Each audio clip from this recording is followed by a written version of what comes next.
Hey guys, this is Hell Hades. This is a Raid Shadow Legends video. Okay, I'm on the test server. We've got the new champions that are coming in this patch, including the Fusion and the Fusion Epic that we're going to need to collect if you want that Fusion. I'd say so far what I'm hearing is that most people are not interested in this Fusion. So let's see if actually seeing stats and some of the sort of more finer details make people change their mind. We're going to go through the other new champions as well. So Lysanthere is the Fusion. Very blind. Maybe that's why the kit wasn't so good. Cool visual as ever. 103 speed. Good base stats, but nothing insane. Honestly, really what we're hoping to see here is some sort of enemy max HP to save the day. So what's going on? I think we've seen all of it though, honestly. Hex and increased damage on the A1. This kind of like damage based on defense on the A2, where when this champion counterattacks or comes in with like an ally attack, they will use this skill, not the default skill. And this is the first skill ever in the game that basically increases damage based on the amount of times people have been devoured in Hydra. So might end up hitting really hard. That's what we're hoping for. This was really where I was hoping to see enemy max HP, because then you've got a champion that everyone wants all of a sudden. Raid. Change it today. Change this today, and then you might get some activity on this Fusion tomorrow. Anyway, each hit puts out decreased speed and weaken, and it will place it before they attack if Hex is already out there. And then they're going to ignore Life Barrier and Ally Protect. So far, unless this champion hits like an absolute freight train, I'd say it's the worst Fusion I've seen in a while. Quite a long time, in my opinion. So anyway, let's see if the Epic is better. Maybe the Epic's going to be like, yeah, just go and grab the Epic. So we got Yuzan here, Skinwalker Epic. Looks like a Rhino. Can never be bad to have someone that looks like a Rhino in your game. Skinwalkers always look really cool, honestly. Got his dead mum on his back or something. Not sure what's going on with that. Pretty cool Rhino shield, though. Very cool detail. This is one hairy Rhino. Do rhinos even have hair? I'm not sure. I'm not sure that they do. But damn, he's marooned. He's hairy. I do like this weapon, though. The weapon looks very cool. So he's an HP-based dude. Goodish HP, nothing too crazy, I guess, but is an epic. A1, attacks an enemy, transfers a random debuff from this champion to the target, and then heals them by 10% of their HP. That's quite nice. AoE on the A2. Books up to 100% chance of removing 2 random buffs from all enemies. Pretty much a buff rip, but not quite. Heals his champion by 10% of the max HP for each buff removed. That's, I mean, in Arena, that should just be like a full-on heal. Most situations, I'd say that's a decent heal. It's going to be like a good, 30, 40, 50% plus heal for your champ. If they're pulling off debuffs. Or they're pulling off buffs, sorry. And then the third skill removes 1 random debuff from allies, heals them by 20% of the max HP, and then puts block debuffs out for 2 turns on a 4-turn cooldown. This is kind of good. You'd love it to be a couple of debuffs, honestly, but a nice heal. It's a bit like an Ugo style cleanse, but instead of a revive mechanic, you've got a block debuffs mechanic, which is really useful in a lot of Doom Tower content and a lot of general content, honestly. Debuffs, block debuffs on a 2-turn is quite unusual for anyone non-legendary. So pretty decent, but not crazy. Whenever this champion heals themselves, A1, A2, it heals this champion, not the team. Yeah. Using a skill. Also heals all allies by 20% of any surplus heal, which will actually be very small. And then we've got resistance in all battles. And a decent epic support champ.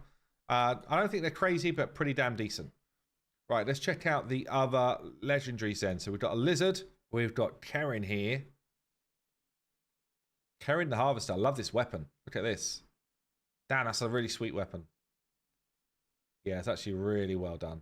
Love that. That's one of my favorite weapons in the game. Look at that. So well done. Good job.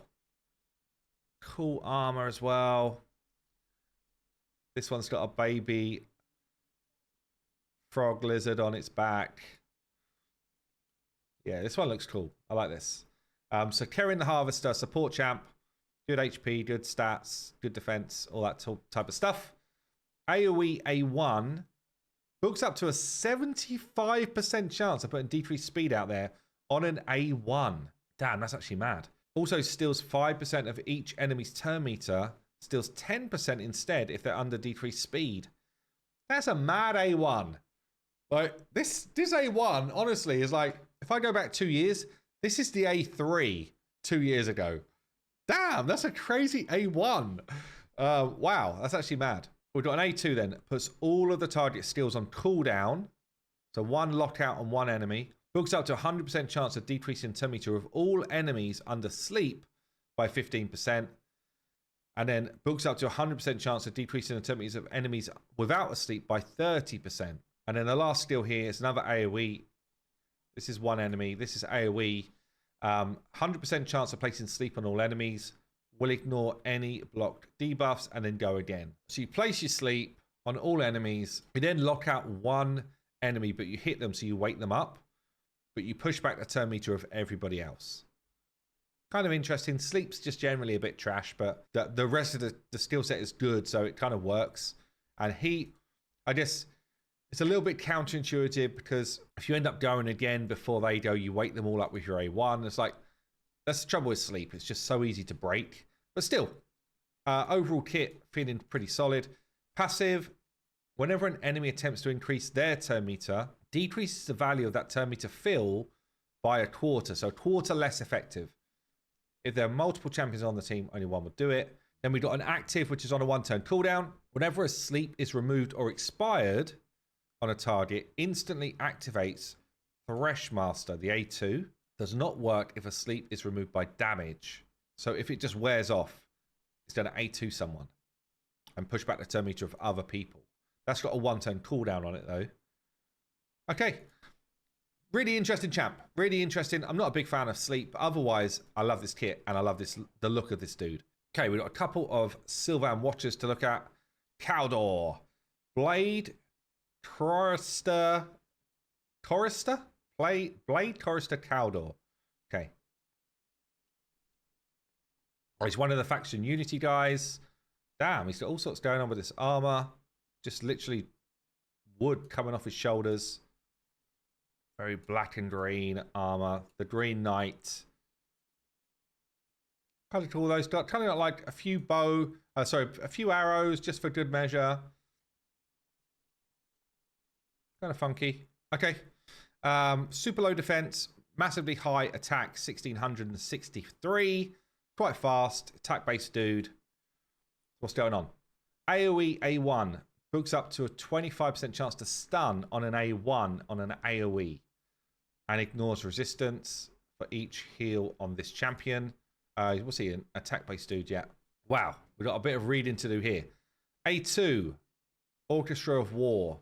Selects a target. If the target is an enemy, decreases the duration of all buffs on all enemies by a turn. Places poison on all enemies for 2 turns. And an additional poison for 2 turns for each continuous heal on this dude. These debuffs cannot be resisted. They instantly activate all poisons. If it's an ally, increases the duration of all buffs by a turn. Instantly activates all heals on all allies. Puts Perfect Vow on this champion for 2 turns. Also places continuous heal on this champion for 2 turns. And another continuous heal buff for each alive ally for 2 turns. Flippin' heck, that's tons of heals. Finally, fills this champion's turn meter by 15% for each buff or debuff placed. Okay, tons going on there. Right, the A3 attacks an enemy. Before attacking, 100% chance of removing all buffs from the target and places decreased defense and weaken on the target. Single target, though. Will ignore 20% resistance for each heal. So you could get to a point where you're literally you're not needing any accuracy because you're ignoring all resistance. Okay, if there's one other faction ally around, removes all buffs from all enemies instead of one if the target is killed. This buff removal cannot be resisted. If there's 2 faction dudes around, will ignore 5% of the target's defense for each poison on them and each heal on this champion for the hit. And if there's 3 around, if the initial target's under poison, also attacks all enemies. The damage dealt is proportional to the initial target's max HP and how many poisons are on them. If the initial target is a boss or a minion, the damage dealt is equal to 10% of their max HP. So you've got enemy max HP in it. I don't know if it's enemy max HP anyway, but okay, crazy. And then got a passive. Will ignore 15% target's defense when attacking under Veil or Perfect Veil. This champion receives 30% less damage from enemies when not under Veil or Perfect Veil. Then if there's another dude around, each heal on this champion increases their crit rate. Interesting. Interesting but weird. Like, building someone to try and make this stuff work is so tricky to do. Like, how many are you assuming you're going to have on you? Do you end up trying to do a build where, like, you're just going to get the heals? So just build it with literally no crit rate and then build all the damage you can. It's quite an interesting one. If there's two dudes around, each time a heal activates on this champion, fills their turn meter by 8%. That's actually crazy. And if there's three around, each time a heal activates on this champion or an ally, increases the damage by 5% up to 150%. Okay, well, I mean, he should be a nuker, I guess. Again, faction stuff is always a bit nuts. Increase crit rate in battles by 25 and speed to Sylvan Watchers. Probably a nutty one. And then we've got, and you do need a good faction to be able to make this stuff work. So, you know, of the mythicals, I see Nyash used a lot. Arbaeus has used a decent amount as well. Of the legendaries, you've got Firil in the mix, very strong. Alil, is Alil good nowadays? I don't think so. Still probably looking for a few more decent ones in the legendaries, honestly. There's good supports, like Istra's good, Padrag's good, Firil's great, Elva's good. There's a lot of good supports, actually. So, Emix used a decent amount. Your Sensors used a lot. So, yeah, actually, there's some good support champs. Let's see what the new Void legendary is like then. So, first look at this one. Arathia Corpse Flower. Damn, another really cool looking one. Look at this weapon.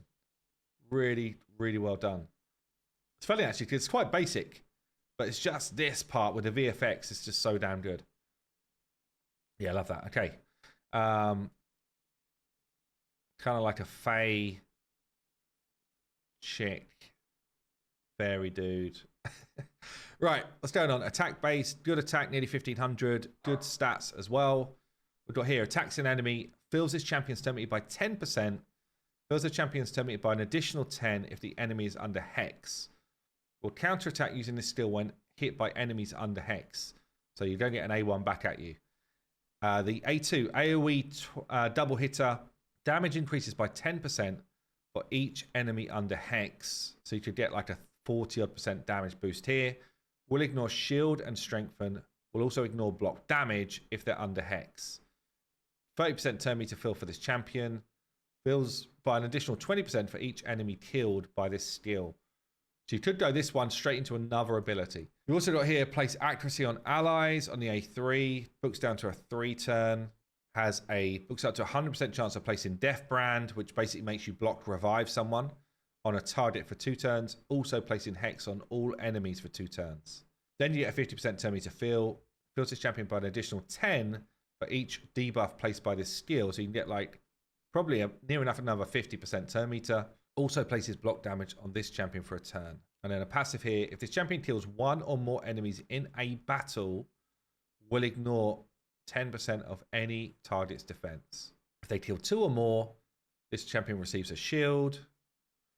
If they kill 3 or more, each attack will decrease a target's turn meter by 10%.